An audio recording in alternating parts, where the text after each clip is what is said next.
Hey guys, tonight we begin with the elegant, disciplined, and often brutally unforgiving world of feudal Japan. A place of samurai honor, strict codes, and very sharp consequences. It's the land of cherry blossoms, beautiful poetry, and a daily routine that would absolutely break most of us by lunchtime. So before you get comfortable, take a moment to like the video and subscribe, but only if you genuinely enjoy what I do here. And let me know in the comments where you're tuning in from and what time it is for you. It's always fascinating to see who's joining us from around the world. Now dim the lights, maybe turn on a fan for that soft background hum, and let's ease into tonight's journey together. In feudal Japan, you don't wake up and choose your path. You wake up and it's already been chosen by birth, by blood, and by people who've been dead for 6 generations. Your role in society isn't a suggestion, it's a life sentence. Were you born into a samurai family? Lucky you. You're now responsible for the blade, the bow, and 10,000 ways to sit properly in front of your lord. Born a peasant? Congratulations.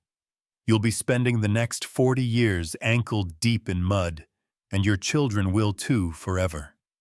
There is no resume. There is no start your own business.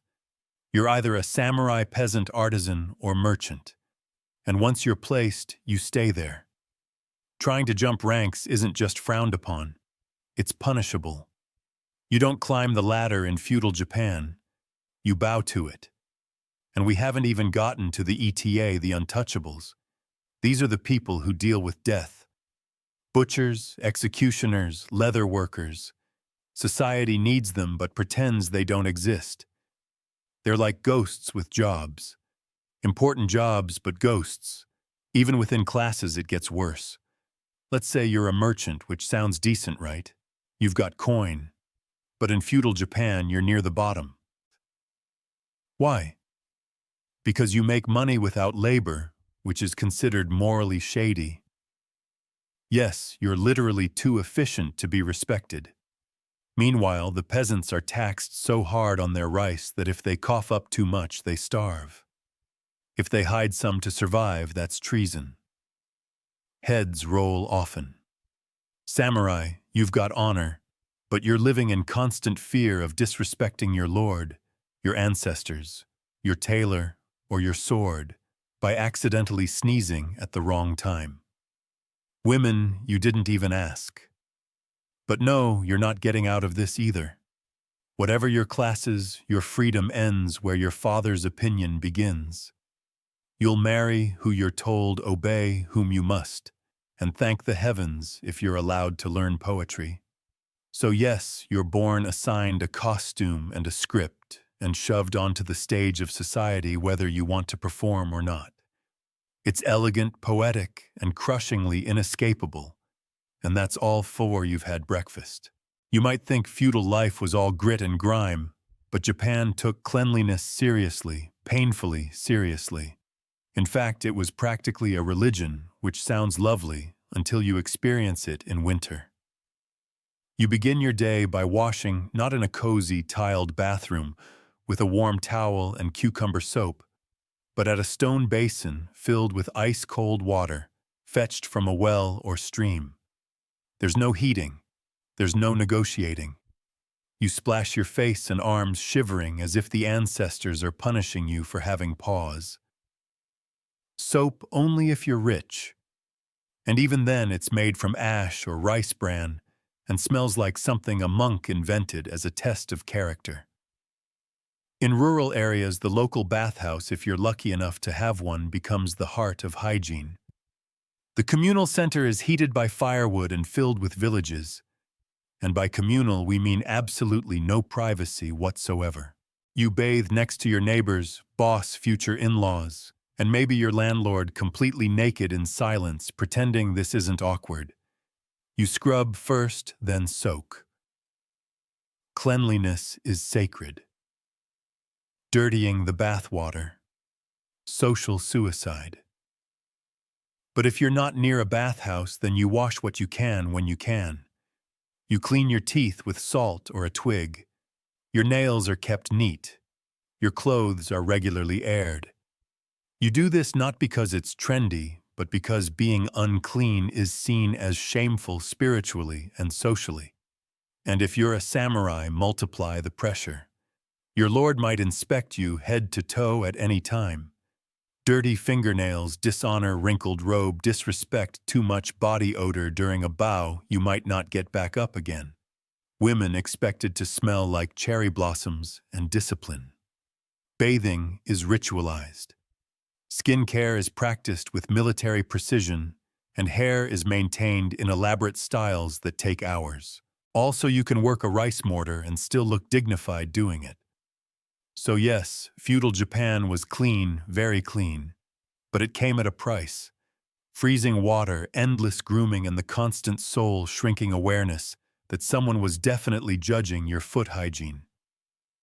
Let's say you're born into the warrior class, the samurai. Sounds cool, right?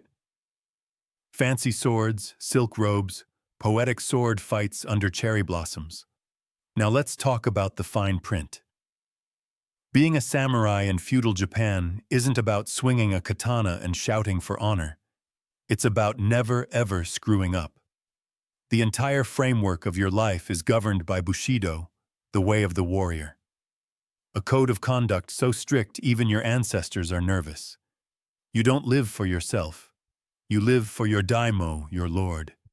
His word is law. His moods are weather patterns. And your job is to serve him with such loyalty that you'd rather die horribly than disappoint him mildly. No pressure. Disobedience. Dishonor. Failure. Dishonor. Raising your voice inappropriately. Dishonor. Looking at the wrong person sideways during a tea ceremony. You guessed it. Dishonor. And dishonor isn't something you walk off. It's something you're expected to atone for, usually with your own intestines. That's not a metaphor. That's seppuku, the ritual suicide, expected of disgraced samurai. You kneel, pull out a short blade, and let's stop there. You get the idea. This wasn't rare. It was a respected, even celebrated way to preserve dignity. Mess up badly enough and your lord might give you a short blade and a quiet room and say, you know what to do. On top of that, samurai were expected to train constantly. Swordsmanship, archery, horseback riding strategy, calligraphy, poetry, all while maintaining perfect posture and the expression of a man who's never known joy, just a deep sense of obligation. Laughing too loud, unrefined, showing fear, weakness, getting emotional, shameful. Your clothes are precise. Your sword must be spotless, and your conduct must be so honorable it makes other people uncomfortable. And if you ever raise your sword in anger without cause, insult a superior, or lose a duel, you don't just lose, you lose everything. Being a samurai isn't about glory. It's about discipline, silence, and surviving each day without blinking wrong. So yes, you look good in armor, but you're one eyebrow twitch away from existential catastrophe. So you weren't born a samurai. No sword, no poetry, no chance of dramatic ritual disembowelment. That's the good news. The bad news, you're a peasant, which means your entire existence is a combination of dirt, sweat, back pain, and government-mandated rice delivery. You wake up with the sun not because you're one with nature, but because the land tax doesn't pay itself.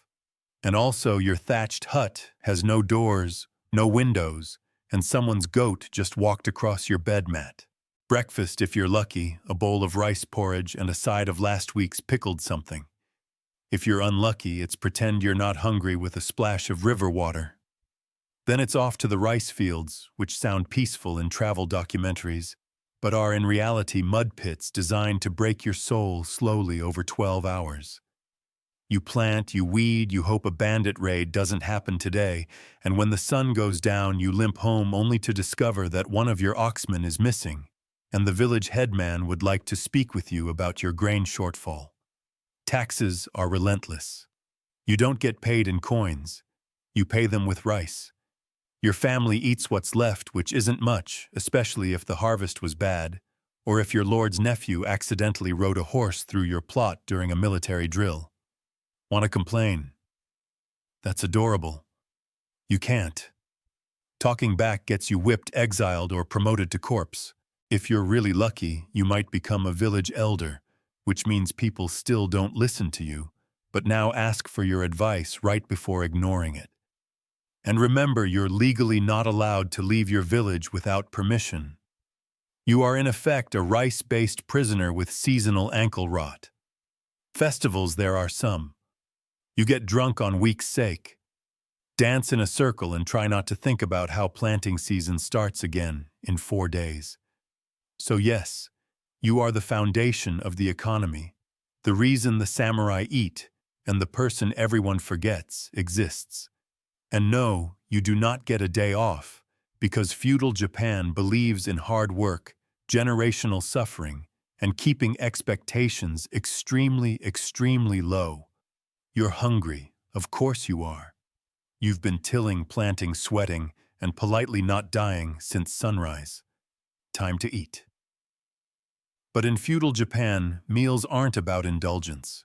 They're about survival simplicity and not choking on a fishbone in front of your in-laws. If you're a peasant, your diet is rice. Rice for breakfast, rice for lunch, rice for dinner. If you're lucky, it's actual rice. If you're not, it's barley pretending to be rice. You might get a turnip or two, some pickled radish if the gods are in a good mood. Meat. That's for the daimyo.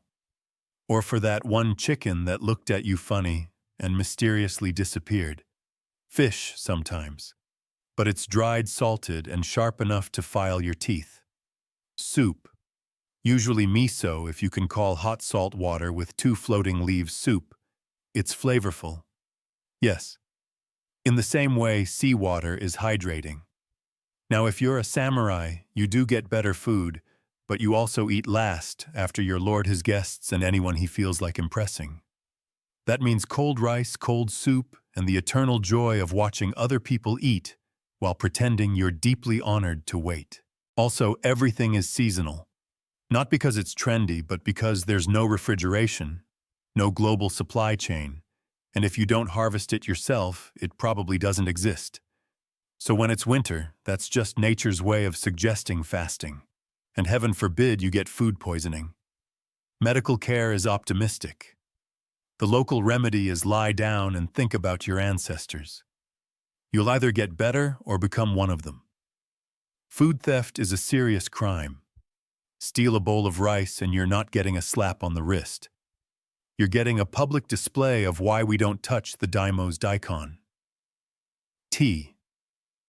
It's around, but not like you're imagining.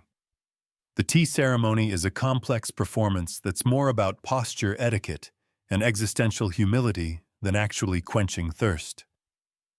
So yes, meals are sacred, quiet, and respectful, but mostly they're bland, small, and contain at least one crunchy mystery item. And no, you can't complain. Not unless you want your next meal served through your nose. So you've just finished your modest bowl of crunchy, maybe fish soup. Someone says something absurd. Maybe your lord mumbles a bad haiku.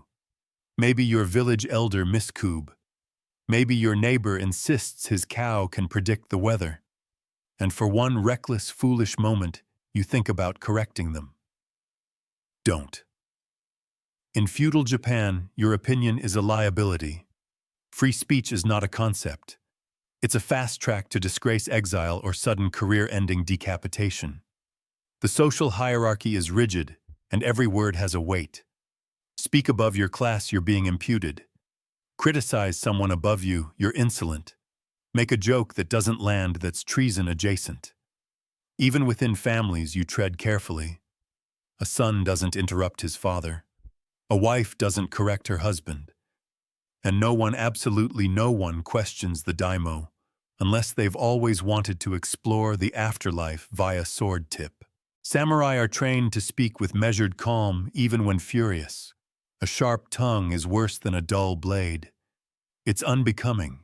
It's dangerous, and it might force someone into the awkward position of having to kill you to restore their honor. Which brings us to apologies. In feudal Japan, apologies are an art form. You don't just say sorry, you bow. You grovel. You possibly write a poem about your shame. You might even send a gift like a live bird or a decorative comb, while sincerely hoping the person receiving it doesn't decide to jewel you anyway. And God's help you if your tone is too casual. A misplaced word can be interpreted as sarcasm, defiance, or spiritual rot. Silence is almost always safer. Even humor is a tightrope walk. Laughing at the wrong thing could be seen as disrespect. Laughing with someone important might imply you think you're on their level, and that's how people end up mysteriously reassigned to the far north. So yes, you're free to speak technically, but in practice you nod, smile, and pray your opinion never tries to escape your mouth. Because in feudal Japan, loose lips don't just sink ships. They sink social standing reputations, and sometimes your entire bloodline. In feudal Japan, fashion isn't about self-expression. It's about making sure everyone knows exactly how far below them you are just by looking at your sleeves. Your clothing doesn't reflect your personality. It reflects your position, your purpose, and whether or not you're legally allowed to carry a sword without getting tackled by a samurai. Let's start at the top. Samurai wear layers of silk robes, sometimes armored, always dignified. Their outfits are carefully arranged to signal status and readiness. The colors, deep blues, earthy browns, and the occasional blood-red flourish, elegant, ominous, and almost always implying, I have killed a man for less than a fashion faux pas. And of course the swords, a samurai's daisho. The paired long and short swords is more than a weapon set. It's a walking badge of authority. Drawing one in public is a last resort. Wearing them improperly is a first step toward being publicly corrected with extreme sharpness. Peasants, on the other hand, wear cotton and humility. Brown, gray, and beige dominate your wardrobe. It's not because they're minimalists. It's because dyed fabric costs money, and you're too busy surviving to worry about coordinating hues. Your outfit says, yes, I work in mud. No, I didn't choose this lifestyle. Yes, these are my only sandals. Merchants wear finer materials. They have money after all, but they're still socially ranked below samurai and peasants, so they keep it muted. Rich, but not too rich. Silk, yes, but subdued. Wealthy merchant families are experts at looking just respectable enough not to get noticed by a bored samurai on patrol. Artisans and craftsmen dress neatly, but modestly. Their clothing is durable, practical, and most importantly, unobtrusive. Drawing attention to yourself is considered a personality defect. And then there are women who must strike a delicate balance between grace, obedience, and wearing 12 of folded symbolism.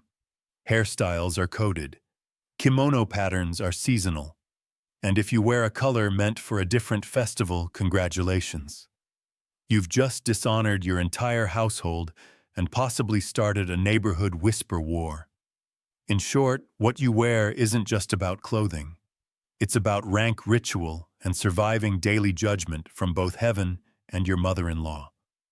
So you're imagining moonlit walks beneath cherry blossoms, whispered poetry under paper lanterns, perhaps a dramatic kiss between a samurai and a forbidden princess. Yeah. No. In feudal Japan, love is a side quest, and not one you're likely to complete. Marriage isn't about feelings. It's about alliances, status, rice taxes, and not embarrassing your ancestors. If you're a peasant, your marriage is arranged by your parents and maybe the village elder. Romantic compatibility isn't discussed. Sturdy legs and healthy teeth are considered more important. If you're from a samurai family, the stakes are even higher. Marriages are tools of politics. Your partner is chosen to solidify a clan alliance, secure land, or pay off a grudge with a nice kimono. The goal isn't happiness, it's stability.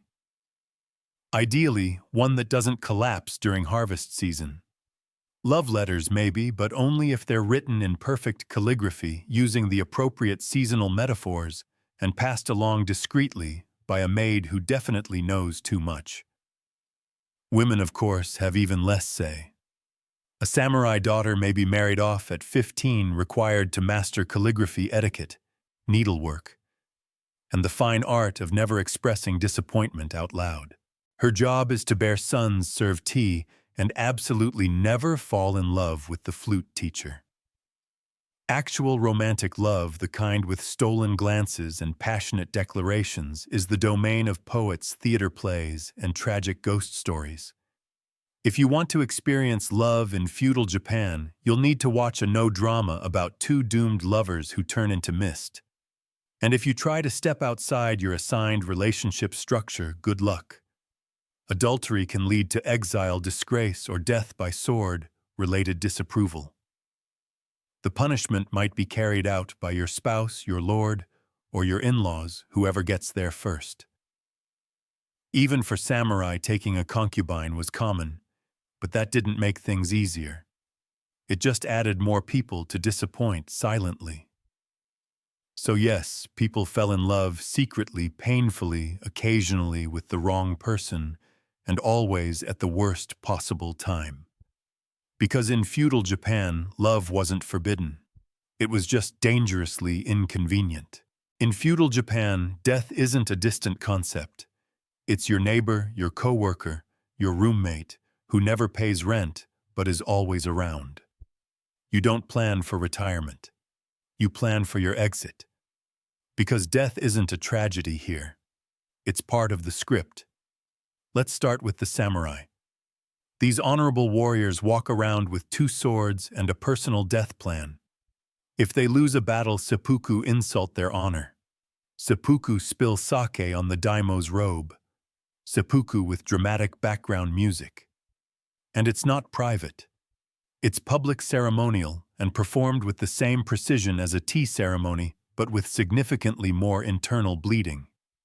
But don't think peasants are getting a longer life. If you're a farmer and the rice harvest fails, you're starving. If your village can't meet its tax quota, your head might be used to make a very stern point.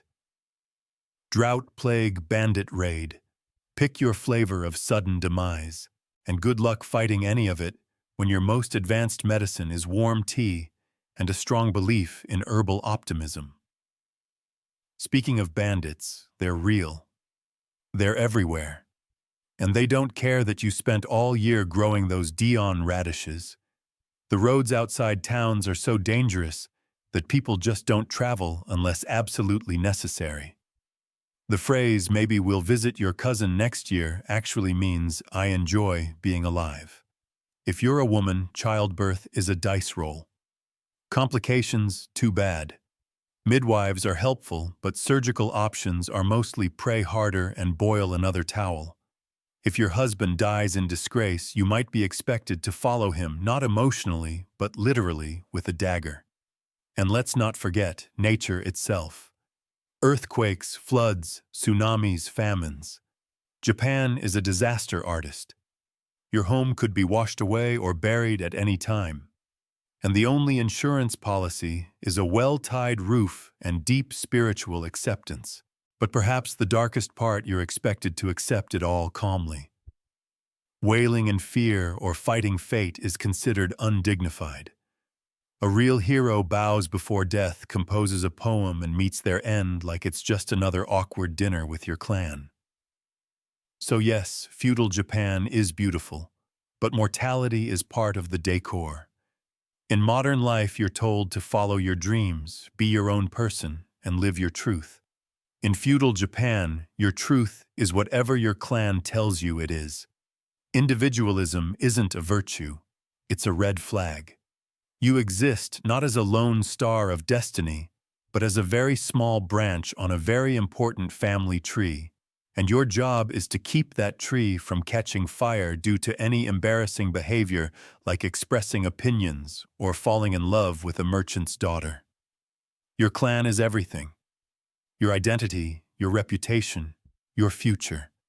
It all flows through your family name. You are part of a web of obligations, honor, and expectations so dense it might as well be a spiritual spreadsheet. Even the samurai proud, honorable warriors don't fight for themselves. They fight for their daimyo, their household, their ancestors.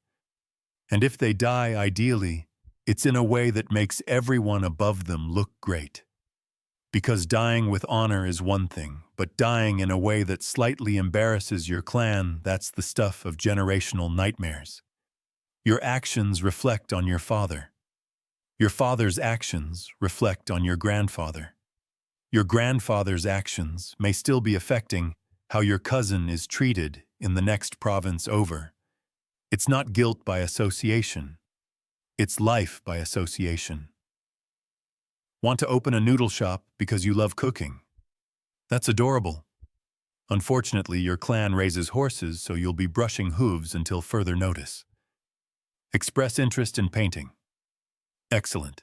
You'll be decorating the temple your family sponsors with strict guidelines in total silence. And don't even think about scandal. One poorly timed affair-drunken incident, or public poem with too much sass, and the shame hits everyone. Your siblings shunned. Your mother mortified. Your great-uncle might have to disembowel himself just to restore the family's good standing. You are not a person. You are a representative, a chess piece, and a liability with legs.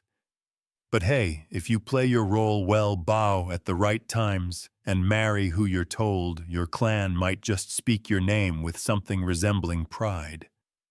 And that's the feudal Japanese version of a personal achievement badge.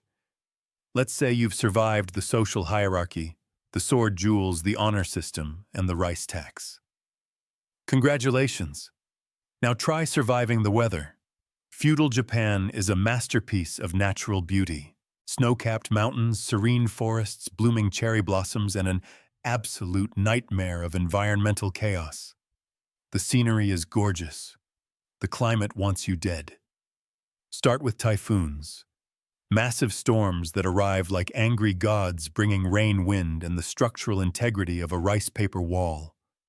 Roofs fly off. Roads vanish. The rice you spent all season planting floating gently downstream. Then there are earthquakes, sudden, violent, and completely unpredictable. There's no warning siren, no alert system. Just a faint rumble, a brief moment of existential confusion, and then your house is sideways. If you survive the shaking, you still have to worry about fires, because everything is made of wood, including your bad decisions. Flooding is common. Too much rain and the rivers swell. Your village becomes a muddy soup bowl. Your crops drown. Your animals wander off. Your landlord still wants taxes, of course, now with interest. Droughts are just as cruel.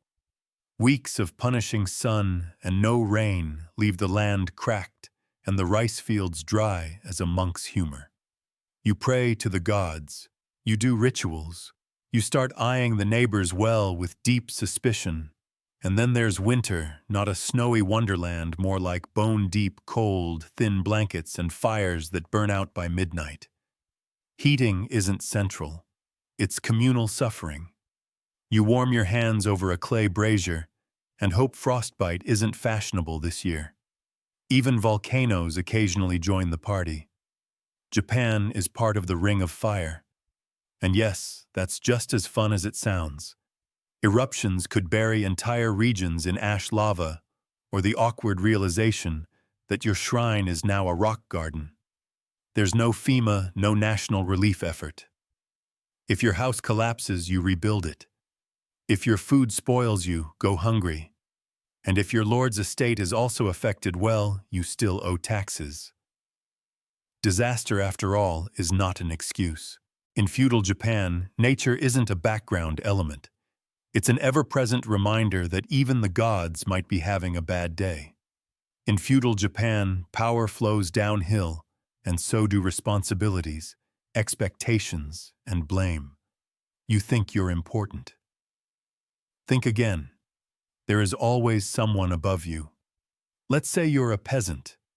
Your life is governed by the village headman, who answers to the local samurai, who answers to the daimyo, who answers to the shogun, who maybe possibly whispers to the emperor, who doesn't rule so much as haunt the capital in expensive robes.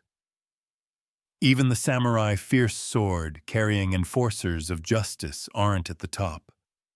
They spend their lives serving a lord waiting for orders, and occasionally fighting in battles they didn't start overland. They don't own for glory they'll never personally receive. In theory, they're honored. In reality, they're very well-dressed middle management with a katana. The daimyo, those powerful lords who control provinces and armies, might seem untouchable until the shogun decides they're getting too bold. Then suddenly, their castles are being inspected, their letters intercepted, and their heads very gently removed from their political ambitions. Even the shogun, the military dictator, the most powerful man in Japan, has to keep his eye on the court, the clans, the economy, and at least 4 cousins trying to poison his tea. He rules, yes, but he doesn't sleep well. Meanwhile, the emperor technically outranks everyone but has no actual power. He's like a sacred relic you can't touch, but also can't ignore. He blesses rituals, names, eras, and occasionally writes poetry. He's also probably broke. This hierarchy isn't flexible. You don't climb it. You are placed, and you stay put like an overly obedient bonsai tree. Ambition isn't admired. It's feared. The higher you rise, the closer you get to a sword in your back. Respect is demanded upward, and authority is enforced downward. Orders are obeyed, not discussed. Disagreements are dangerous. And any hint that you think you're above your station, that's not ambition. That's a death wish in formal attire. So wherever you are, peasant, merchant, samurai, or lord, someone above you controls your fate, and someone below you is hoping you trip. In feudal Japan, what you learn, and whether you learn anything at all, depends entirely on where you sit on the social ladder. Spoiler: if you're near the bottom, the ladder is mostly invisible and occasionally on fire. Let's start at the top. Samurai children. They're the lucky ones. From a young age, they're trained in reading, writing, swordsmanship, etiquette, poetry, archery, horseback riding, and the ancient art of looking unimpressed at all times.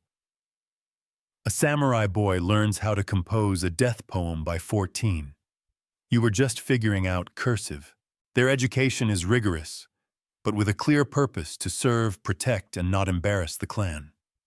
They study Chinese classics, Bushido principles, and how to bow so precisely that the gods take notes. Then there are merchant and artisan families. They get some education, usually math, record-keeping, maybe a bit of reading, but only what's necessary for business. You're not reading Confucius. You're learning how to calculate the cost of pickled turnips in bulk. Practicalness. Glorious. Not really. Peasant children education looks like this. This is a hoe. This is rice. Now start working before the sun beats us to it. Your parents teach you how to farm, how to survive, and how to politely not die in front of the tax collector. Literacy is rare. Schooling is a luxury. The only scroll you'll read is the one nailed to a tree explaining why your taxes just went up again. And girls, unless you're from a high-ranking family, you don't get much formal education at all. You're trained in domestic skills, sewing etiquette, tea ceremonies, and how to maintain silence while maintaining a household. If you're really fortunate, you might learn calligraphy or poetry, as long as it doesn't distract you from folding laundry with spiritual precision. Education in feudal Japan isn't about personal growth. It's about fulfilling your role without asking questions. The idea of learning for fun would make most elders faint into their sake cups. So yes, knowledge is power, which is exactly why they kept it so tightly controlled. Feudal Japan is a land of breathtaking aesthetics. Everything from the curve of a fan to the placement of a teacup seems designed to soothe the soul and impress your ancestors. But here's the catch. You can and will be judged for doing it wrong. Culture in feudal Japan isn't just art. It's performance with consequences. The way you arrange flowers, pour tea, or fold a kimono isn't left to whimsy. It follows strict codes that have been around longer than your entire bloodline.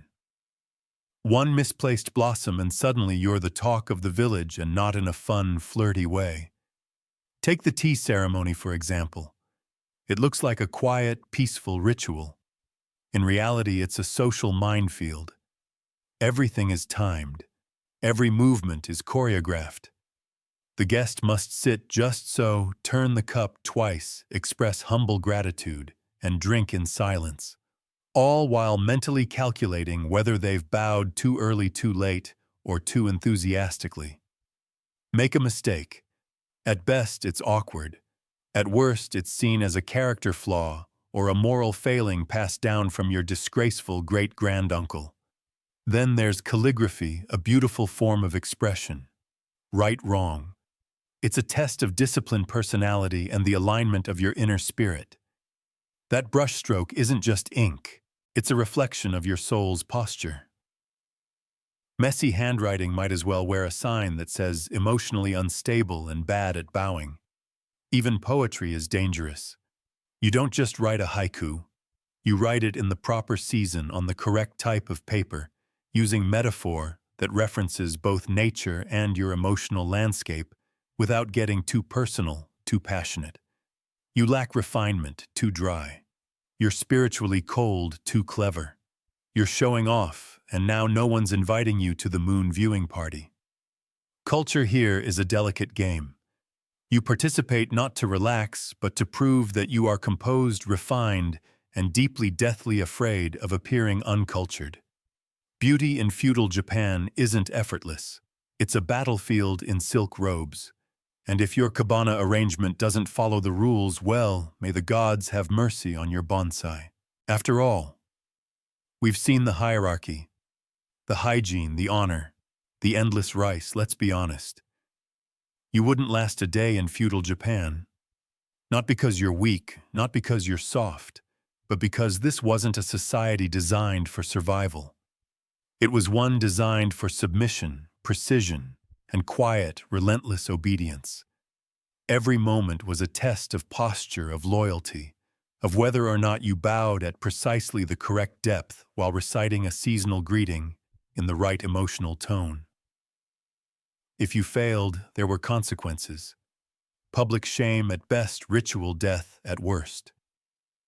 There were no days off, no just being yourself. You were born into a role, handed a script, and expected to perform it with deadly elegance for the rest of your life. Deviating wasn't seen as brave. It was seen as dangerous. The individual didn't matter. The clan did. The lord did. The land did. If you were a samurai, you carried the weight of centuries of honor and the very real threat of having to recite poetry before slicing open your own abdomen. If you were a peasant, you worked the land from dawn until your spine became a question mark, hoping the weather didn't betray you or your lord didn't. If you were a woman, your life was a carefully managed exercise in grace, silence, and sacrifice. And if you were anyone else, well, the system was designed to make sure you stayed exactly where you were.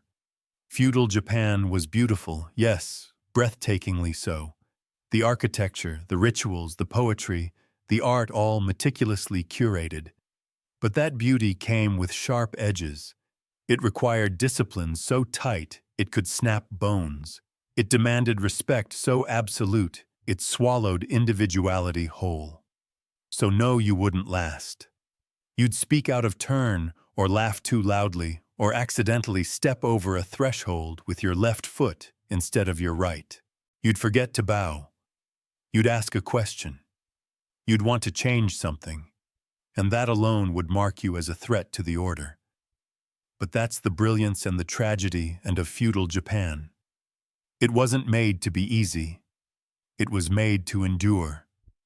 In an age where women were barely allowed to speak in public, let alone command an army, Artemisia of Carrier existed like a historical glitch. Someone who absolutely, by all the rules of ancient society, should not have been possible.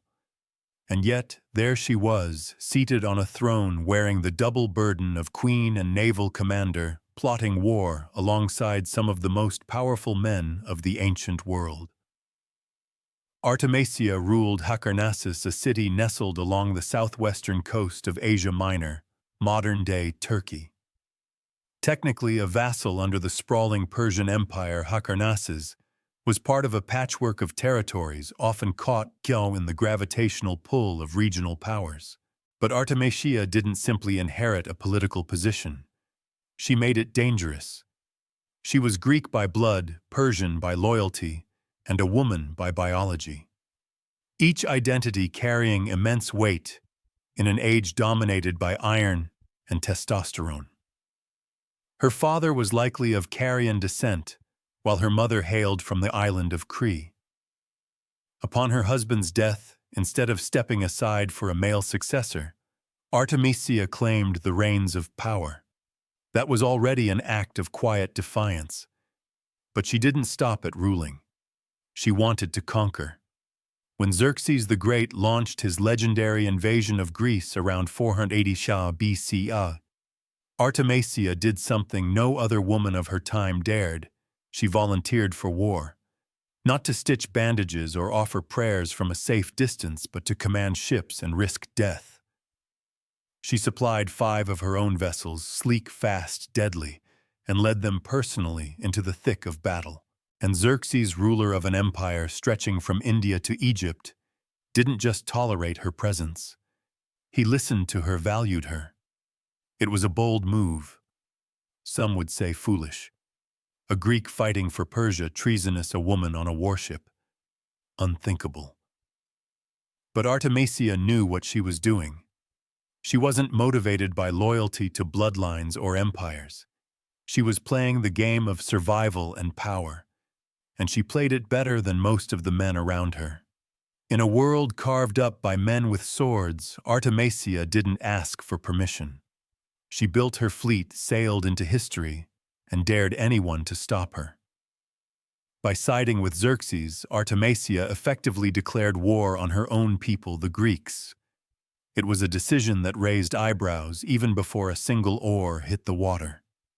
And it wasn't just the usual whispers of treachery. This was personal.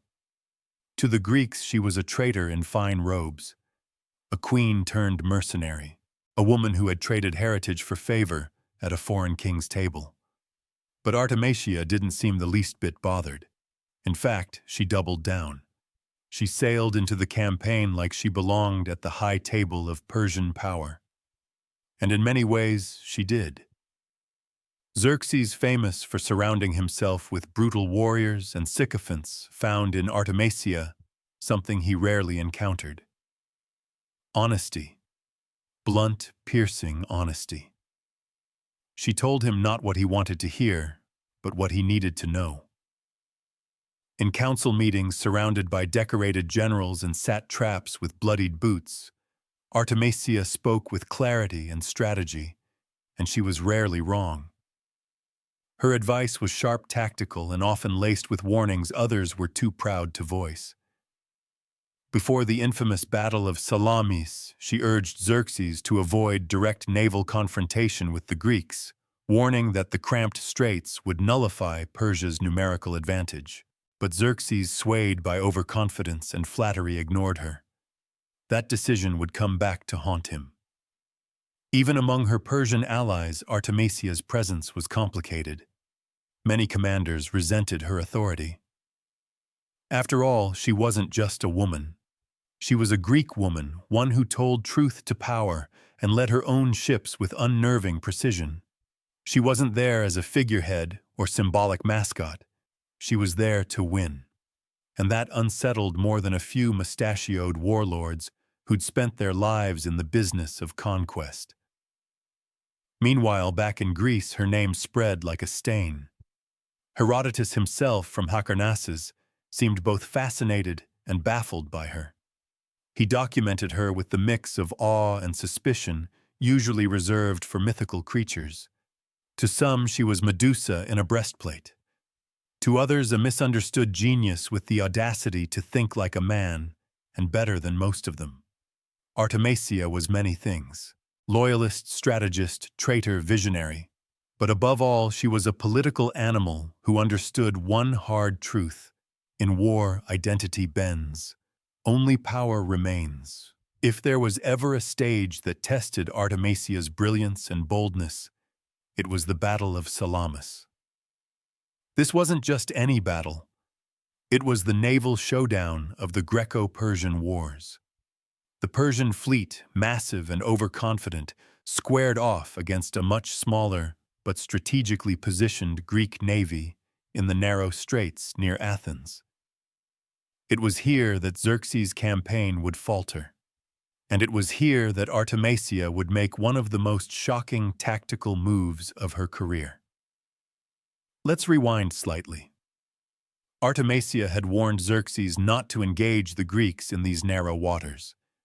She argued correctly that their superior maneuverability and familiarity with the terrain would nullify the Persian size advantage. But Xerxes, intoxicated by numbers and pride, dismissed her warning. He wanted a spectacular victory. What he got instead was humiliation. As the battle raged, chaos swallowed the Persian lines.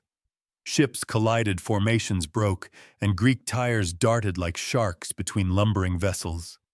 It was a slaughter, and in the middle of it all was Artemisia, commanding her flagship, surrounded by allies and enemies trying to survive a collapsing battle.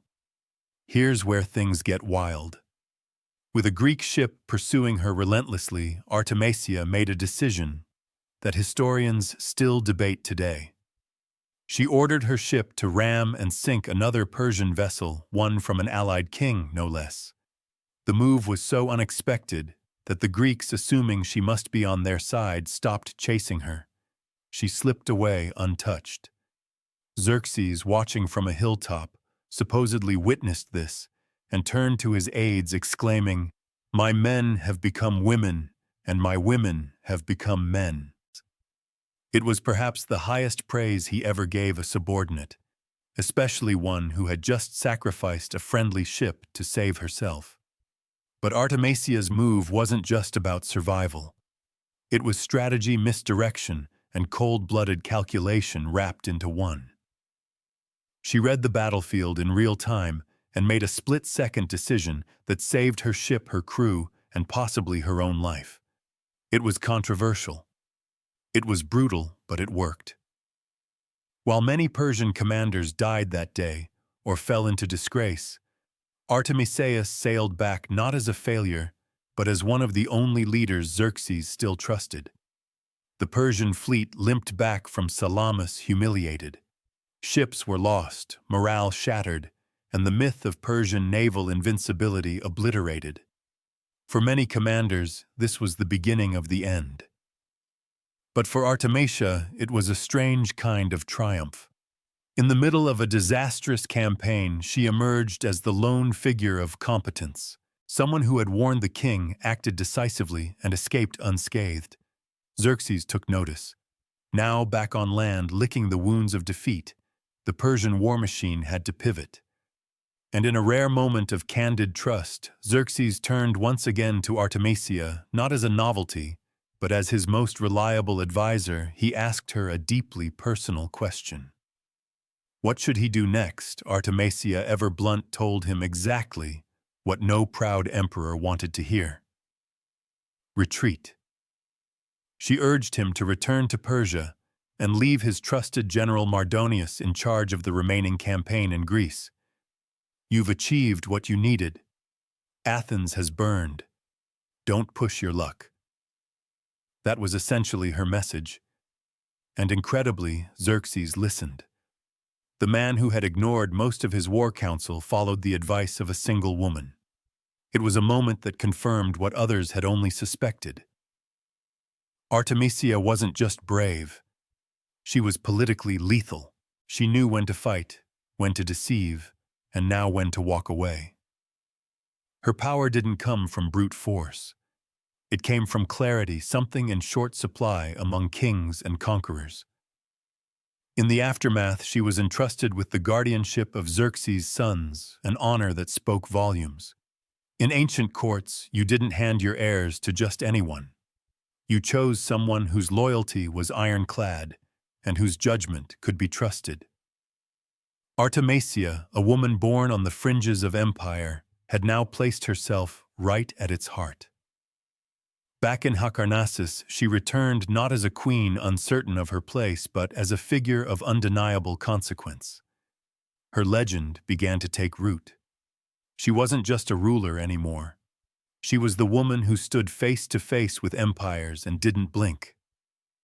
Where most would have sought safety and silence, Artemisia had stepped into war and somehow came back more powerful than when she left. While Artemisia's military feats gained her notoriety, her legacy didn't grow alone on the battlefield. It also thrived in the minds of those who recorded it, especially in the pen of Herodotus, the so-called father of history, who just so happened to be born in Halicarnassus, the very city Artemisia ruled. This geographic coincidence added an almost eerie intimacy to his account of her life. He wasn't writing about some distant myth. He was writing about his queen. And yet Herodotus didn't present her as a caricature of feminine virtue or villain. He painted her as something much rarer in historical record, a competent, calculating, and compelling leader. His account of the Battle of Salamis highlights not only her courage but her cold pragmatism, the sinking of the Allied ship, the escape under Greek confusion, the brutal brilliance of it all. In Herodotus's work, Artemisia becomes more than a commander. She becomes a contradiction, both admired and feared, respected and suspected. But make no mistake that respect was hard-earned. She existed in the shadow of men powerful ones like Xerxes and Mardonius. But somehow she outshone them all. While they drowned in ambition, she floated on foresight. She knew when to fight and when to vanish. That kind of wisdom is rare. Rarer still when it comes from a woman in a world that equated femininity with fragility. And perhaps that's what intrigued Herodotus the most. Artemisia didn't fit. Not in the cultural mold of her time, and certainly not in the comfortable categories historians like to build. She wasn't a rebel, but she disobeyed. She wasn't a feminist because the concept didn't exist, but she undermined patriarchy through competence alone. Her legacy spread quietly, not through monuments or golden statues, but through stories, echoes passed along by men who were forced to admit she was better than them. In war councils, she outthought them. In battle, she outmaneuvered them. And in politics, she outlasted them. For all their noise, the men of her time ended up needing scribes to keep their memory alive. Artemisia had something better. Or as Herodotus put down his scroll and dipped his pen again, he wasn't just writing history. He was recording a riddle in the shape of a queen. Strangely enough, the name Artemisia didn't vanish after her death. About a century later, it returned, this time in the form of another queen, Artemisia, the Seku of Carrier, a namesake and likely descendant who also ruled Halicarnassus. But while the second Artemisia never commanded fleets in battle, she too would carve her name into the bones of history, quite literally. Her claim to fame building one of the 7 wonders of the ancient world, the Mausoleum at Halicarnassus. The second Artemisia commissioned this towering marble tomb for her husband Mausolus, who was also her brother, because ancient dynastic politics never failed to get awkward. But it wasn't just a tribute to grief. It was a statement, a monument to carry an identity, and an echo of the strength that the first Artemisia had once wielded. Historians have long debated whether the two women were directly related. Mother and daughter, aunt and niece, possibly not related at all. But one thing is clear. The name Artemisia had by then become synonymous with power, intellect, and bold rule. The legacy of the original queen had seeped so deeply into the identity of Hyrcanus that future generations wore it like armor. Even more fascinating is how the later Artemisia's mausoleum gave us the very word we use today for monumental tombs. Mausoleum, a linguistic legacy born from stone grief and political theater. And while the second Artemisia was known for mourning, she was also a capable ruler, continuing the thread of female leadership in a corner of the ancient world where that was anything but normal. But let's not forget, the foundation for all of this was laid by the first Artemisia, the naval commander, the queen who advised Xerxes, the woman who navigated the Greek world as both insider and outsider. Without her, the name might have faded. Hyrcanus might have been just another forgotten city on a forgotten coast. Instead, it became a beacon, a place where two powerful women shaped history, not through accident, but through audacity. Their stories, though separated by time, speak to each other across the centuries. One with ships, one with stone, and both with names history could not quite bury. Artemisia's story has always lived in the in-between, between empires, between genders, between legend and history. And nowhere is this more obvious than in the way her legacy has been argued, bent, and reinterpreted over the centuries. Was she a Persian puppet, a Greek traitor, or simply a sovereign playing chess, while others were busy swinging swords? To Persians, she was a loyal commander, one of the few who gave sound advice and fought with distinction. Xerxes clearly trusted her more than many of his seasoned generals. That in itself speaks volumes about her political sharpness and composure under pressure. In the Persian world, her loyalty was seen as honorable, perhaps even heroic. To the Greeks, it was more complicated. Many viewed her as a turncoat, someone who had betrayed her Hellenic roots to side with an Eastern desperate. And yet even Greek chroniclers, notably Herodotus, couldn't help but admire her intelligence and cunning. She was in many ways a mirror to their own contradictions, proving that not all Greeks stood with Greece and not all Persians were villains. She defied the lines that war tried to draw. And then there's the modern view where historians and readers alike continue to wrestle with what she represents. A feminist icon before feminism. Maybe a symbol of shrewd leadership in a world built to exclude her. Absolutely. Her legacy continues to fascinate not because she fit the mold of ancient queens, but because she cracked it open. In military circles, she is still cited in naval histories often as a rare case of a woman commanding warships in antiquity. In literary and political circles, she appears as a symbol of reason in an age of hubris. And in popular culture, she occasionally resurfaces, sometimes twisted, sometimes glamorized, but always unmistakable. But here's the truth. Artemisia didn't care about legacy. Not in the way we do. She wasn't building a brand or writing memoirs. She was trying to survive, to rule, to win. And that's what makes her story so enduring. It wasn't shaped by vanity or myth-making. It was shaped by decisions, hard ones, controversial ones, and more often than not, the right ones. She didn't belong to Persia. She didn't belong to Greece. She belonged to herself. As the centuries passed, Artemisia's story did what all great stories eventually do. It mutated. She was no longer just a historical figure. She became myth, metaphor, and sometimes monster. Writers and dramatists reinvented her as they pleased. In some tales, she was a cruel seductress. In others, a warrior queen possessed by bloodlust. The real Artemisia, the tactician, the realist, the survivor, was buried under layers of fantasy and fear. Part of this distortion came from a simple truth. Men didn't know what to make of her. A woman who gave orders, who didn't crumble in the face of war, who told kings they were wrong and proved it. That didn't sit well with the ancient world. So storytellers did what they often do when faced with a woman they can't control. They rewrote her. One bizarre legend claimed that she fell hopelessly in love with a man who didn't return her affections, and in a fit of despair she threw herself from a cliff.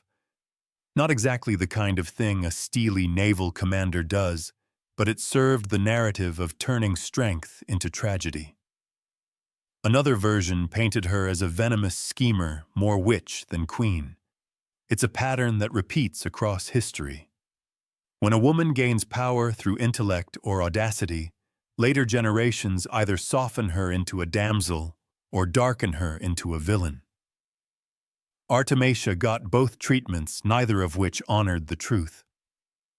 The real Artemisia didn't rule with seduction or superstition. She ruled with vision, reason, and cold, strategic brilliance.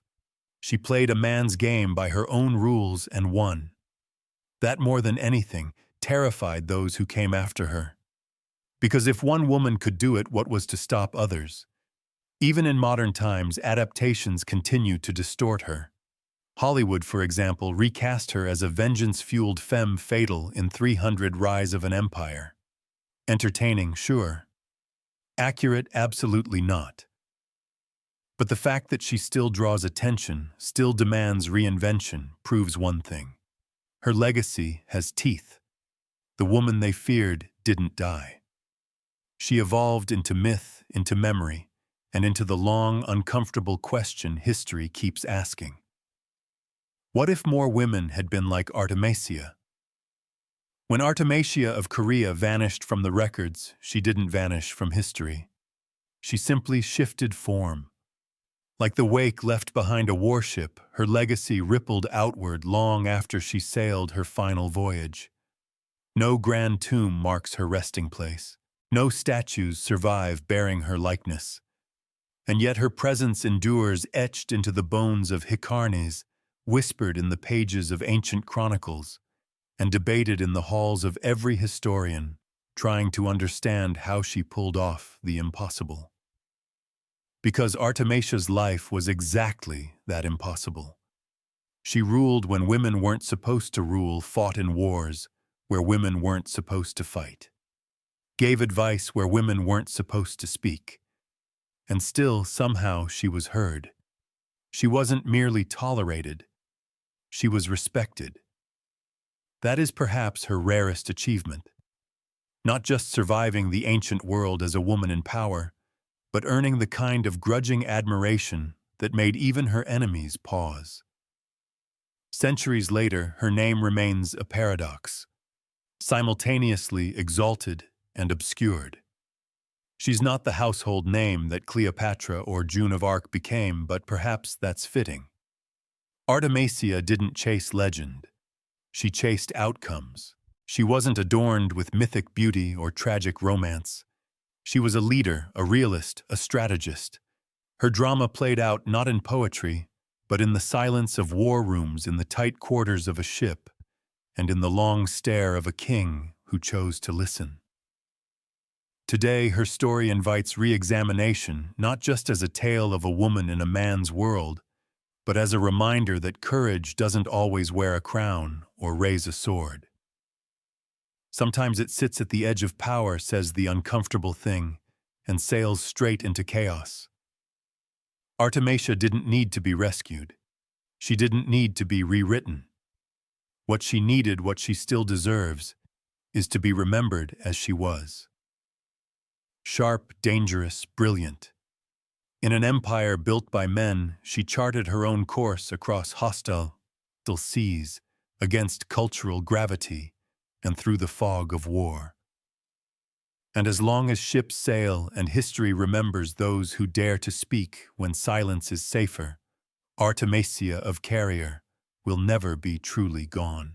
Before lenses and satellites, before Copernicus dared rearrange the cosmos, humanity had only two tools for unlocking the secrets of the sky, the naked eye and stone. And somehow that was enough. Across the ancient world, civilizations looked up not just in wonder, but with intent. The stars were not mere decoration. They were calendars, compasses, gods, and prophecies. And so began the oldest science of all astronomy. Long before it had a name, it was a necessity. Farmers needed to know when to plant. Sailors needed to know how to steer.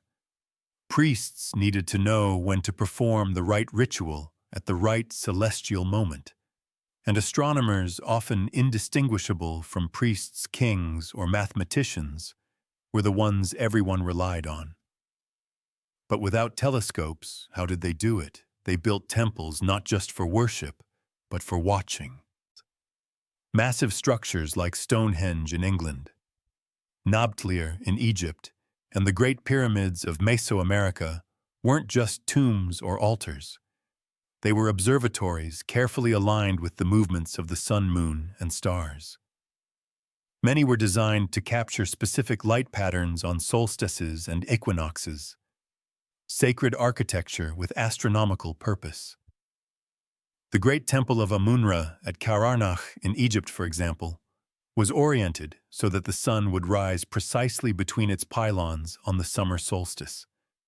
The Maya at Chichen Itzar built El Castillo, a pyramid that casts a shadow of a serpent slithering down its staircase on the spring and autumn equinoxes.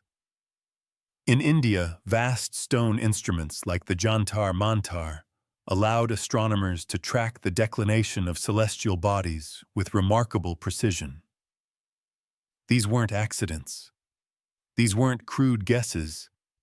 These were deliberate, data-driven feats of cosmic engineering. And they weren't isolated. From the Andes to the Nile, from Babylon to Beijing, humans were building with the stars in mind, sinking stone with starlight. They charted planetary motions, eclipses, and even retrograde movement, with nothing but patience, observation, and a deep sense of cosmic order. The sky wasn't just watched. It was measured, mapped, and built into the very bones of their cities. Long before glass could magnify the heavens, civilizations were already recording their rhythm in stone in silence, and with astonishing accuracy. In the sun-baked floodplains of ancient Mesopotamia, the Sumerians looked up and saw not just stars, but structure. Around 3000 BCE, they weren't simply telling stories about the heavens. They were organizing life around them. To the Sumerians, the sky wasn't random. It was a cosmic schedule, and their job was to interpret it correctly. These early astronomers laid the groundwork for what we now call celestial mechanics. They observed the regular motions of the sun, moon, and planets, and realized these movements weren't chaos. They were clocks. That's how they developed one of the earliest known calendars dividing the year based on the lunar cycle. It wasn't perfect, but it was remarkably effective for tracking agricultural and ritual events. And speaking of time, the Sumerians gave us the sexagesimal system, the base 60 counting method, still baked into how we measure minutes, seconds, and degrees. When you glance at a clock showing 60 minutes in an hour, or 360 degrees in a circle, you're echoing a 5,000-year-old way of thinking. They didn't have telescopes, but they had ziggurats, step towers rising toward the heavens. From these platforms, priest astronomers kept careful records on clay tablets, noting when Venus appeared on the horizon, when the moon turned red during an eclipse, or when a star cluster returned after months below the horizon. Their word for these watchers, Umanu, learned ones both scientists and spiritual guides. Over time, Sumerian stargazing would evolve into something more systematic. Their descendants, the Babylonians, built vast star catalogues, predicted eclipses with eerie accuracy, and gave names to constellations that are still in use today. But it all began with the Sumerians scribbling celestial movements in cuneiform and laying down the earliest astronomical records we've ever found. Perhaps most impressive is how this early science blended seamlessly with mythology. To them, the sky was divine yet predictable. The gods moved in patterns, and if you understood those patterns, you could align your crops, your rituals, and your fate. The Sumerians didn't just look up in awe. They looked up and began to measure. And in doing so, they started humanity's long relationship with the stars. If the Sumerians lit the first fire of astronomy, the Babylonians poured oil on it and turned it into an inferno of precision. By the time their empire flourished around 1800 BCE, Babylonian astronomers weren't just watching the skies, they were predicting them. Eclipses, planetary conjunctions, retrograde motion, all charted, logged, and projected with stunning regularity. They weren't guessing. They were calculating. The Babylonians took the Sumerians' observational legacy and supercharged it with math. They recorded the positions of stars, planets, and the moon on clay tablets known today as the Enuma, Anu, Enlil, and the Mu'apen. Some of the oldest known astronomical texts in existence. These weren't bedtime stories. They were raw data, line after line of celestial movements. When Venus would rise, how long it would shine, when a solar eclipse might strike. These tablets were essentially the world's first almanac. The most remarkable part, they could predict lunar eclipses using a pattern known as the Saros cycle, a period of roughly 18 years after which eclipses repeat. They didn't understand why it worked, but they knew it did work, and that was enough. For a culture that fused divination with astronomy, being able to foresee cosmic events gave them enormous power, both spiritual and political. And while the Greeks are often credited with inventing the zodiac, the truth is the Babylonians got there first. They divided the sky into 12 equal parts, each anchored to a constellation, and laid the foundation for what would become the zodiac signs we still use and misuse today. Yes, when someone asks your sign, you can thank Babylon. But what really sets the Babylonians apart is their mathematical boldness.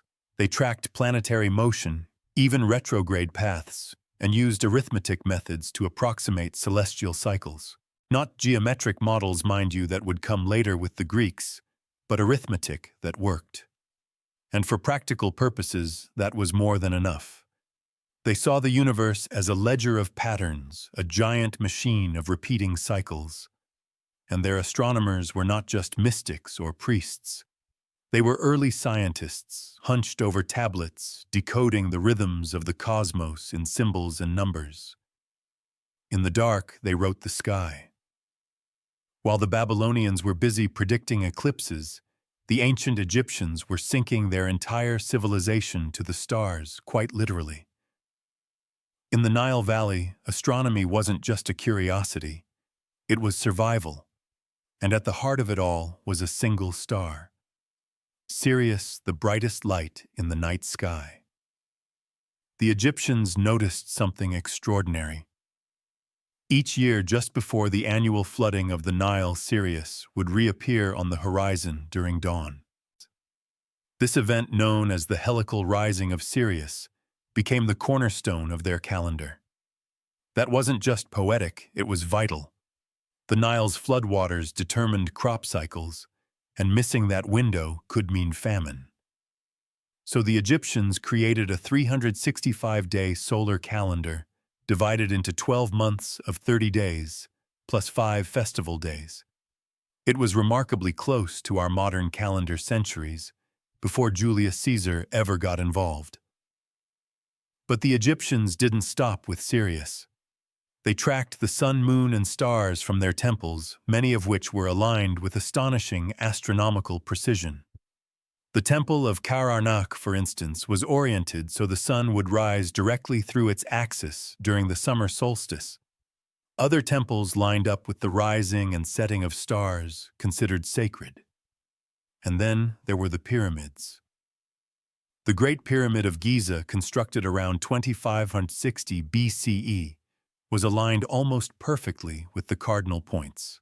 Its shafts may have been pointed towards specific stars, possibly Orion and Sirius, hinting at a celestial connection between the heavens and the pharaoh's journey into the afterlife. This wasn't just burial architecture, it was cosmological engineering. Egyptian priests often served double duty as astronomers. They observed the skies not only for ritual timing, but for signs, omens, and the will of the gods. Astronomy, theology, and governance were tightly interwoven. To rule Egypt was to understand the sky. What's remarkable is that without telescopes, without even lenses, they developed an entire system for tracking time, orienting buildings, and forecasting natural events, all based on patient observation and relentless precision. The Egyptians didn't look at the sky for entertainment. They looked up and saw a divine clock ticking with purpose, echoing eternity. Deep in the jungles of Mesoamerica, long before Europeans set foot in the New World, the Mer were building one of the most sophisticated astronomical systems the world had ever seen. Without metal tools, without wheels, and without telescopes, they mapped the movements of the sun, moon, planets, and stars with a precision that still baffles modern scholars. To the Mer, astronomy was not a luxury of the learned elite. It was the framework of society itself. Their rulers were seen as cosmic intermediaries, and every major political or religious event was timed to match a celestial counterpart. Eclipses, solstices, equinoxes, and Venus cycles weren't just observed. They were used to legitimize power. One of their most striking achievements was their tracking of Venus. The Mayan noted that Venus disappeared and reappeared in the sky in a repeating cycle of 584 days, and they tied this rhythm into their ritual warfare and calendar systems. The Dresden Codex, one of the few surviving pre-Collean manuscripts, contains a Venus table that tracks the planet's movements over hundreds of years with an error of less than 1 day. They didn't stop there. The Mered long count calendar capable of tracking dates over spans of thousands of years. They understood the solar year with incredible accuracy, about 36520 days, remarkably close to the modern value. Their calendar systems were so refined that multiple ones ran simultaneously. The 260-day ritual calendar, Zulkan, the 365-day solar calendar, Harb, and the long count for historical chronology. And the observatories, they didn't have glass domes, but they had stone genius. The El Caracol Observatory at Chichen Itzar was built with specific windows and alignments that allowed Mayan priests to track the movements of Venus and the sun. Temple staircases and shadow effects were timed to equinoxes, like the famous serpent shadow that slithers down El Castillo during the spring and autumn. The Maya weren't just watching the skies. They were synchronizing their civilization with them. Their kings ruled by the stars. Their temples rose in tune with solstices, and their wars were timed with the wanderings of Venus. They didn't just read the cosmos. They wove it into the fabric of life. In ancient China, astronomy wasn't simply a science. It was a matter of state. The emperor, regarded as the son of heaven, ruled with the mandate of heaven, a cosmic endorsement that could be revoked if the stars sent the wrong message. That made astronomy both sacred and political. If the sky changed, so could the dynasty. As early as 2000 BCE, Chinese astronomers were tracking celestial events and documenting them with methodical care. They recorded comets, novae eclipses, sunspots, and planetary motions. Some of these records, like those found in the Shi records of the Grand Historian and the Book of Han, are still referenced by modern scientists today to verify ancient astronomical phenomena. Perhaps most remarkable is their documentation of a supernova explosion in 1054 CE, visible in daylight for 23 days. Chinese astronomers recorded its location with such accuracy that modern astronomers used the data to identify the remnants, now known as the Crab Nebula. But China's astronomical prowess didn't rely on mystical interpretation alone. They developed mechanical devices such as armillary spheres and Gnomons shadow-casting rods to measure the altitude of the sun and the positions of stars.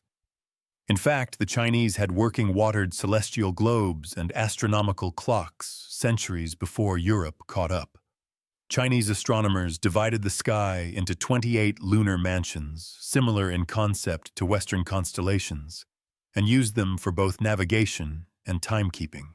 They also created the Chinese lunar solar calendar, which balanced lunar months with the solar year, and remains in use today to determine traditional holidays like the Lunar New Year. One of their key contributions was the meticulous recording of eclipses. They not only predicted solar and lunar eclipses, but sometimes tied them to dynastic omens. If an eclipse occurred and the emperor hadn't been forewarned, it was considered a failure of the astronomers, and sometimes a sign that the emperor had lost the mandate of heaven. In short, astronomy in China wasn't tucked away in a scholar's study. It stood at the very core of governance, divinity, and national survival.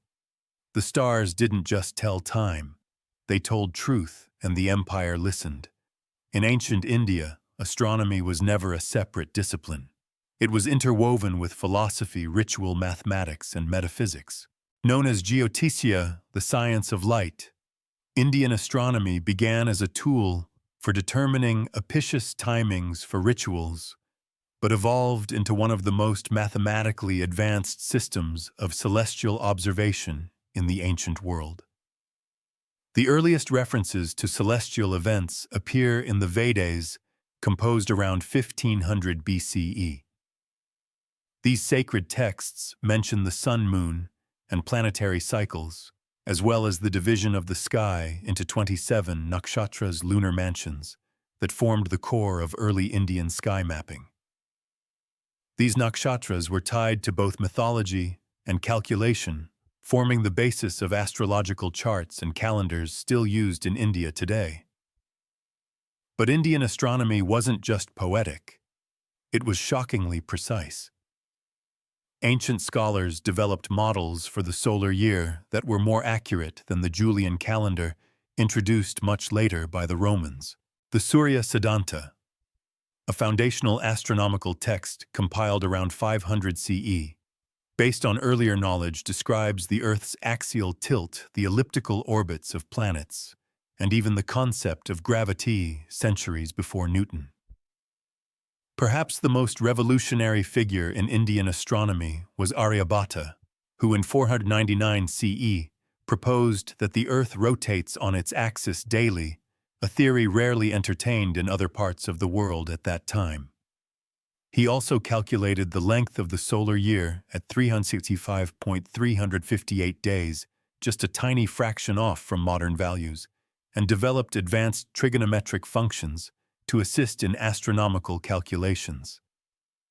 Indian astronomers also created sophisticated signs, worked with decimal notation, and used shadow instruments and spheres to measure angles and altitudes. Observatories were often aligned with solstices, equinoxes, and planetary conjunctions. But beyond technical achievements, Indian astronomy carried a cosmic elegance. The universe wasn't just a machine. It was a cycle, a dance of time and space unfolding endlessly. Astronomy wasn't about domination over nature. It was about harmony with it. In the Indian worldview, understanding the heavens was a way of understanding the self, a geometry of spirit where planets moved not just across the sky, but through the soul. If other civilizations looked to the sky for guidance, ritual, or survival, the ancient Greeks looked up and asked why. Why do the stars move? Why do planets wander? And most importantly, can the cosmos be explained by reason? Greek astronomy marked a turning point in humanity's relationship with the heavens. Where others saw patterns and portents, the Greeks sought laws. They weren't just observers, they were theorists trying to decode the sky using mathematics, geometry, and philosophy. It began with Thales of Miletus, one of the first to suggest that celestial phenomena had natural causes. Then came Anaximander, who imagined the Earth floating in space unsupported, and suggested that the heavens formed a sphere. These ideas may sound crude today, but for their time they were revolutionary. The true leap came with Pythagoras, who viewed the cosmos as a system of perfect harmony, a music of the spheres governed by mathematical ratios. His followers believed the universe could be understood through numbers, laying the foundation for theoretical astronomy. But it was Aristarchus of Samos who came closest to modern truth. In the 3rd century BCE, he proposed a heliocentric model, with the sun, not the earth, at the center of the universe. His ideas were ignored for nearly 2,000 years, but they planted a seed that would later bloom with Copernicus. Then came Hipparchus, the father of observational astronomy. He created the first star catalog, divided stars, by brightness discovered the precession of the equinoxes, and developed trigonometric tools to calculate celestial positions. His accuracy was astonishing, especially without telescopes.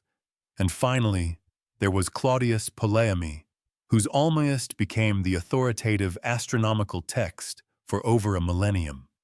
He synthesized Greek, Babylonian, and Egyptian knowledge into a geocentric model that explained planetary motion using epicals and deference, a complex yet elegant system that worked until it didn't. While some Greek ideas were wrong, their commitment to rational explanation and systematic modeling changed the game. They taught the world that the stars weren't random. They were governed by patterns that the human mind could understand. With the Greeks, astronomy became more than observation. It became an argument between earth and sky, between logic and myth, and between what we see and what we know. By the time the telescope was invented in the early 17th century, humanity had already spent thousands of years watching the skies, with nothing but eyes, shadows, and stone. And yet what those ancient civilizations achieved is nothing short of astonishing. They mapped stars, tracked planets, predicted eclipses, and built monuments aligned with solstices and equinoxes, all without lenses, satellites, or electricity. What makes their accomplishments even more extraordinary is that they did it independently. The Sumerians in Mesopotamia, the Maya in Mesoamerica, the Chinese and Indians in Asia, the Greeks and Egyptians around the Mediterranean, they all developed astronomical systems rooted in their own worldviews. Yet despite being oceans apart, they arrived at similar conclusions. The heavens move with order, and that order matters. Ancient astronomy wasn't confined to ivory towers. It shaped agriculture, religion, architecture, politics, and philosophy. It dictated when to plant, when to pray, when to build, and when to rule. In every culture, understanding the sky was seen as a way of understanding the divine, or at the very least, one's place in the vast machinery of existence. And while their models varied, some geocentric, some mythological, some cyclical, they all shared one trait: a deep, unwavering respect for the cosmos. For many ancient peoples, the sky wasn't just a backdrop. It was alive, deliberate, and sacred. The telescope would eventually change everything. It revealed moons circling Jupiter, phases of Venus sunspots, and galaxies far beyond our own. But the groundwork, the patient mapping, the systematic records, the sheer curiosity that belonged to the ancients. Today we carry their legacy every time we check a calendar map, the stars with a phone app, or celebrate a solstice. Every GPS satellite and space mission is built on a foundation they laid in clay, stone, and papyrus.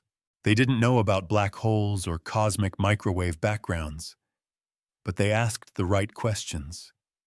They looked up and they noticed, in the darkness without knowing it.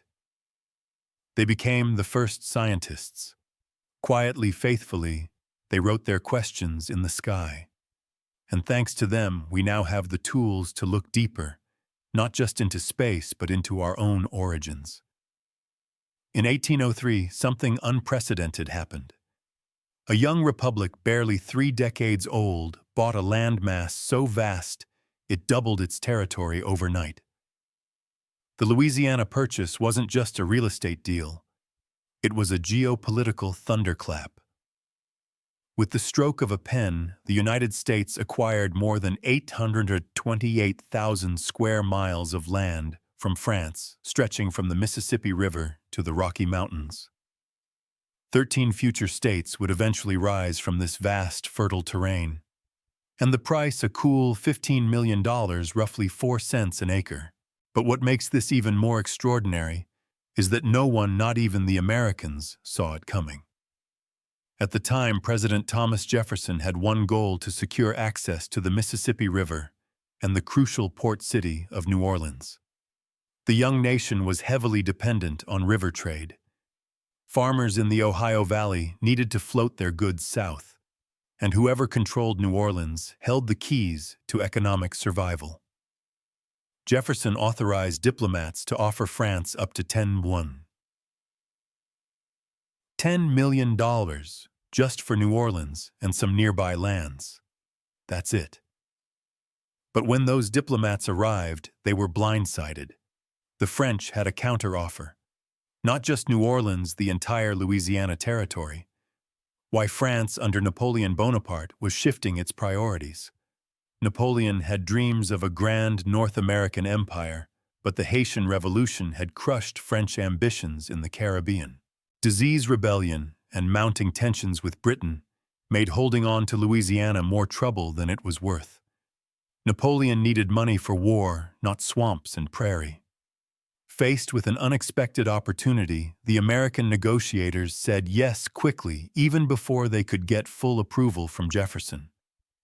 After all, this wasn't just a port. It was the Mississippi River, the Great Plains' access to the Rocky Mountains, and future control over the heart of the continent. What Jefferson received wasn't just land, it was destiny. A blank canvas for westward expansion, national growth, and inevitably conflict. But while newspapers celebrated, one truth was ignored. This land was not empty. It was already home to dozens of native nations, each with their own histories, alliances, and claims. And so a deal made in Paris would not only reshape maps, it would alter lives across an entire continent. At the heart of the Louisiana Purchase stood one man with a crown and a headache: Napoleon Bonaparte. In 1803, the French emperor was fighting on too many fronts in Europe, in the Caribbean, and in his own treasury. And so, in an act that shocked nearly everyone involved, he offered to sell off a third of North America to the very country he had once hoped to block from continental power. It hadn't started that way. Just a few years earlier, France had secretly acquired Louisiana from Spain under the Treaty of San Ildefonso. Napoleon had grand dreams of restoring a French colonial empire. Louisiana would feed Sanddang, the crown jewel of France's Caribbean colonies today, known as Haiti, with wheat, meat, and supplies. France didn't want Louisiana for its own sake. It wanted it to support sugar. But that vision collapsed in fire and fever. The Haitian Revolution, led by formerly enslaved people under leaders like Toussaint Louverture, had erupted into full rebellion. France sent tens of thousands of troops to crush it and watched them die by the thousands, not just from battle, but from yellow fever. Napoleon lost his best general, his army, and his chance to reclaim the richest sugar colony on earth. With Saint-Domingue slipping away, Louisiana became irrelevant, worse than irrelevant. It was now indefensible. And with Britain preparing for another war against France, Napoleon feared Louisiana might be taken by force. So instead of fighting to keep it, he sold it. And in typical Napoleon fashion, the decision was fast, bold, and entirely pragmatic. On April 11, 1803, he stunned American diplomats Robert Livingston and James Monroe with an offer. All of Louisiana, not just New Orleans, for $15 million. Napoleon's reasoning was simple. I have given England a maritime rival that will sooner or later humble her pride. He didn't just want money, He wanted the U.S. to grow strong enough to stand against Britain. Selling Louisiana wasn't surrender. It was strategy. And so in a single act, Napoleon abandoned his American empire and changed the future of a country he barely respected. What was an imperial afterthought to him would become the launching pad for America's expansion west, and the beginning of the end for native sovereignty across the continent. Thomas Jefferson had long envisioned an agrarian republic, a nation of independent farmers living on their own land, bound together by liberty and civic virtue. The Louisiana Purchase should have been his dream come true, but instead, it gave him a constitutional nightmare. Jefferson was a strict constructionist. He believed the federal government should only exercise powers explicitly granted by the Constitution. And guess what? Nowhere in that document did it say the U.S. government could buy foreign territory. There was no clause for purchasing a continent, no legal roadmap for doubling the size of the nation in one transaction. So Jefferson hesitated. The offer from Napoleon was almost too good to be true. $15 million for land stretching from the Mississippi to the Rocky Mountains. It was a once-in-a-civilization opportunity, but Jefferson wrestled with the contradiction. Could he, a man who feared federal overreach, stretch the Constitution to justify such a massive acquisition? In private, he considered proposing a constitutional amendment to authorize the purchase. But the clock was ticking, and political realities loomed. If he delayed, Napoleon might change his mind, or Britain might seize the territory before the ink could dry. So Jefferson did something ironic. He embraced implied powers, the very thing he had criticized Alexander Hamilton for advocating years earlier. He rationalized the purchase as a treaty which the Constitution did allow the president to make with Senate approval. The Senate ratified the deal in October 1803 with overwhelming support. And Jefferson, while quietly uneasy, defended his decision as necessary for the survival and security of the Republic. And just like that, Jefferson, the constitutional purist, became the architect of the largest peaceful land acquisition in U.S. history. The contradiction wasn't lost on his critics, who called him a hypocrite. But Jefferson saw it as a necessary compromise, bending the Constitution, in his view, to preserve the Republic rather than destroy it. In doing so, he set a precedent. The federal government could acquire land by treaty even without explicit constitutional authority, and that precedent would be invoked again and again as the United States expanded further west and into territories already lived on by others. The Louisiana Purchase had been signed, sealed, and ratified. But nobody really knew what the U.S. had just bought.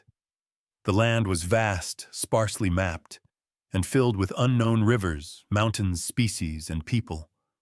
So in 1804, President Jefferson commissioned an expedition that would become one of the most iconic journeys in American history, the Corps of Discovery led by Meriwether Lewis and William Clark. Their mission was ambitious: explore the new territory, establish trade with native nations, study the land's resources, and most importantly, find a water route to the Pacific Ocean. Jefferson dreamed of a Northwest Passage, a navigable link between the Atlantic and Pacific that would revolutionize trade. Spoiler, it didn't exist. But what Lewis and Clark found would still transform how Americans saw their place on the continent. They started in St. Louis in May 1804 with a team of over 30 men and headed upriver into land untouched by American settlers. Along the way, they documented over 100 new animal species and 178 new plants. They mapped rivers, sketched mountains, and kept meticulous journals filled with scientific and ethnographic observations. But they didn't do it alone. One of the most essential figures on the journey was Sacagawea, a young Shoshone woman, who joined the expedition with her French-Canadian husband. Sacagawea was not just a translator. She was a symbol of peace. Her presence with a child signaled to native tribes that this was not a war party. Her knowledge of geography and diplomacy helped the Corps survive dangerous crossings and build crucial alliances. Over 2 years, the expedition traveled more than 8,000 km, all by boat, horse, and foot. They reached the Pacific Ocean in November 1805, built a fort for the winter, and returned east by 1806. They didn't find a northwest passage, but they brought back something arguably more valuable, a detailed account of the newly acquired land and the people who lived there. Jefferson had purchased a mystery. Lewis and Clark began to make it real. But while their reports inspired dreams of westward expansion, they also foreshadowed something darker: the coming pressure on indigenous nations and the inevitable push toward conquest under the banner of discovery. To American politicians and settlers, the Louisiana Purchase was a land bonanza, a blank slate for farm cities and ambition. But to the native nations who had lived there for centuries, it was something else entirely. The beginning of Eurasia, the land the U.S. had purchased from France, was already home to over 50 sovereign indigenous nations, each with its own language, territory, and system of governance. From the Ojan Sioux to the Cheyenne Comanche and Mandan, these communities had been managing the land, trading with one another, and making alliances long before any European flag had been planted. But in the eyes of Jefferson and future U.S. leaders, the Louisiana Territory was a canvas, vast, underused, and ripe for American settlement. The native nations who lived there were not consulted in the deal. They weren't notified. They weren't compensated. One day, they were sovereign peoples. The next, they were declared subjects of the expanding American Republic. Jefferson believed native people could either assimilate into American society or relocate peacefully if possible, but forcibly if necessary. In private letters, he wrote that as settlers moved west, indigenous people would have to move westward too, or perish. It wasn't yet called removal, but the idea was already forming. This pressure intensified after the Lewis and Clark expedition returned with news of abundant land and natural wealth. The federal government began negotiating treaties, many of them deceptive or coercive, to claim land and push tribes farther west. In some cases, military force backed these efforts. In others, it was disease and displacement that did the work. The Louisiana Purchase marked the start of a new phase in U.S. expansion. Manifest destiny before it had a name. The belief that the United States was meant to control the continent had its legal foundation in this sale and its moral cost in the lives and lands of native nations. For indigenous peoples, the Louisiana Purchase was not a transaction. It was a trespass. It redrew maps that had never been theirs, erased boundaries that had never been acknowledged, and unleashed a wave of settlers who came not to trade but to take. And that wave was only just beginning. The Louisiana Purchase was hailed as a triumph, a peaceful acquisition of territory that nearly doubled the size of the United States. But while the land deal was clean on paper, the reality on the ground was anything but. Expansion came with a price paid not in gold, but in conflict, displacement, and cultural destruction.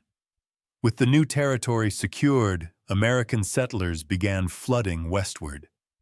Driven by hopes of fertile farmland, personal freedom, and economic opportunity, they pushed into lands still inhabited by indigenous nations. The federal government followed, establishing forts, roads, and administrative posts to manage and enforce its new authority. This set the stage for a slow-burning collision between two visions of the land. One that saw it as property to be claimed and improved, and another that saw it as a living entity to be shared and respected.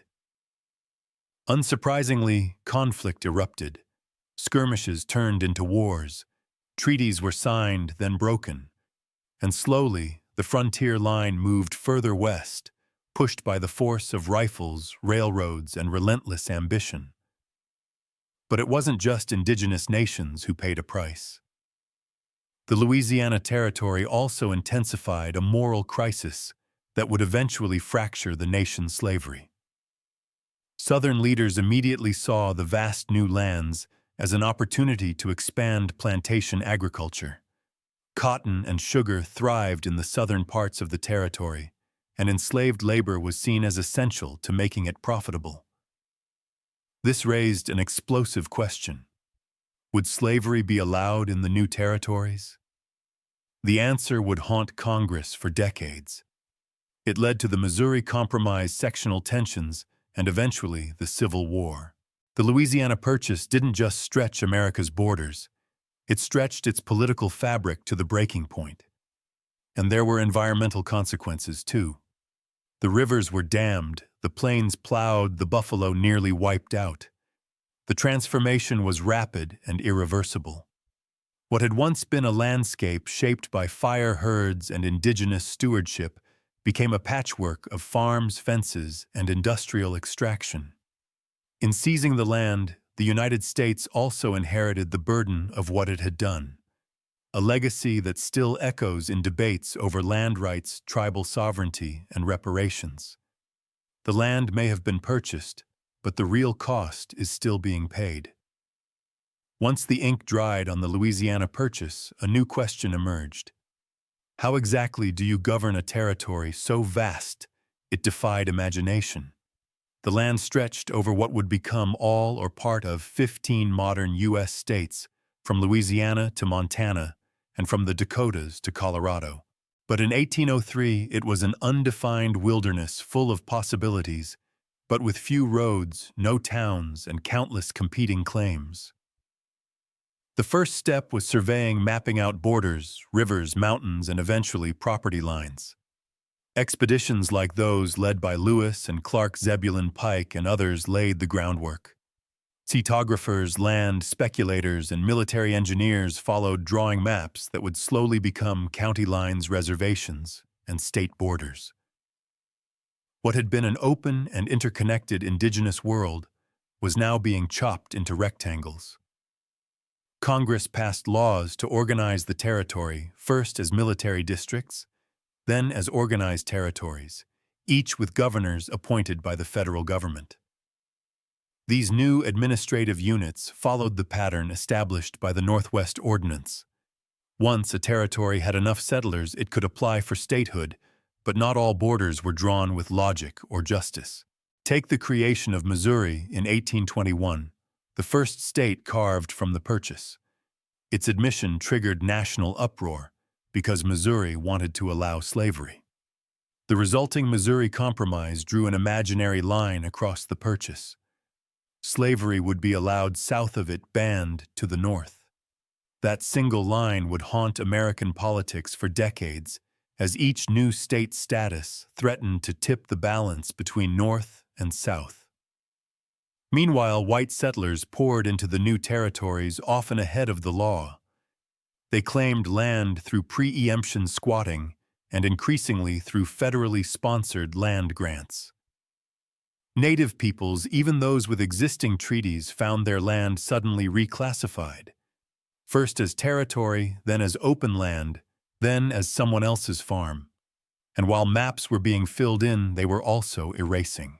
Erasing native trails, erasing seasonal migrations, erasing indigenous names, and replacing them with names like Jefferson City, Baton Rouge, and Fort Pierre. Borders in this new vision of America weren't just lines on a map. They were tools of control, ways to claim, divide, sell, and govern land that just a few years earlier had belonged to no president, no state, and certainly no empire. The Louisiana Purchase didn't just reshape America's borders, it redefined its identity.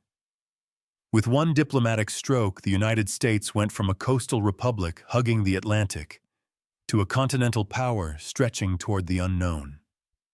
It was the first great leap of manifest destiny even before the term existed, and it set the tone for the next century of expansion, conquest, and reinvention. Politically, the Purchase established the precedent that the federal government could acquire new land through treaty even without clear constitutional guidance. That precedent would be used again with Florida, Texas, Oregon, Alaska, and Hawaii. The U.S. became not just a country, but a collector of territory, a nation always looking westward. Culturally, it fed a new kind of American myth, that of the frontier. The Louisiana Territory became the backdrop for stories of rugged settlers, daring explorers, and wide-open possibility. But for every pioneer's dream, there was a native nightmare. A memory of land lost, treaties broken, and people pushed further into exile. Economically, the impact was staggering. The Mississippi River became the artery of American commerce. Cities like St. Louis, New Orleans, and Kansas City grew into vital trade hubs. Fertile plains turned into farmland, and the discovery of gold, silver, and other natural resources would turn portions of the purchase into engines of industrial growth. But the deeper legacy is a contradiction. The purchase represented American ideals, opportunity, growth, independence, and yet it also embodied America's deepest failures: dispossession, slavery, imperial ambition. It's a story of triumph written on land taken from others, often violently. Today, the boundaries of the Louisiana Purchase define states that millions call home. Highways crisscross where buffalo once roamed. Fields of wheat now grow where sacred grounds once stood. And yet beneath the soil and asphalt, the memory of that purchase still lingers, not just as a transaction, but as a turning point. The United States was forever changed by it. So was the world. But the question remains, was the cost purely monetary, or was it, as many would later argue, measured in lives, cultures, and landscapes that could never be bought back? In the end, the Louisiana Purchase was more than a land deal. It was a defining moment, a shift in American identity, from a fragile republic, clinging to the eastern seaboard, to an empire in the making, stretching boldly into the interior. The ink dried in Paris, but the consequences echoed across prairies, rivers, and generations. For the United States, it meant possibility. It sparked a new national confidence, a belief that expansion was not only desirable, but inevitable. That belief would harden into policy, becoming manifest destiny, and would eventually drive the U.S. to the Pacific Ocean and beyond. It also cemented a model of power built on land acquisition, displacement, and development. The West was no longer a mystery. It was a target. And for settlers, speculators, and politicians, it was an open invitation to seize opportunity by uprooting what already existed. For Native nations, the transformation was catastrophic. The land they had lived on, traded through, fought for, and honored was suddenly owned, not by an invading army, but by a distant government that claimed to have bought it.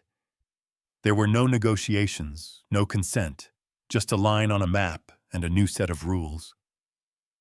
The arrival of American settlers accelerated cycles of violence, forced removals, and cultural devastation. Treaties came and went, reservations were drawn, bison were slaughtered, languages faded. By the time the dust settled, the native presence in the Louisiana Territory had been largely confined, silenced, or erased, though never extinguished. And yet the legacy of the purchase remains layered. The cities, economies, and infrastructure that emerged from it helped shape the modern United States. The rivers it granted became lifelines. The natural resources it offered fueled industrial growth. The space it opened allowed for innovation, diversity, and reinvention. But the shadow of that deal still lingers. The Louisiana Purchase stands today as a paradox, a bold diplomatic victory, and a blueprint for displacement.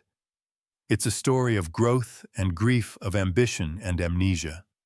It made the United States what it is, but it also forced a reckoning that continues to this day. How do you celebrate a land you never truly asked for and can never truly return?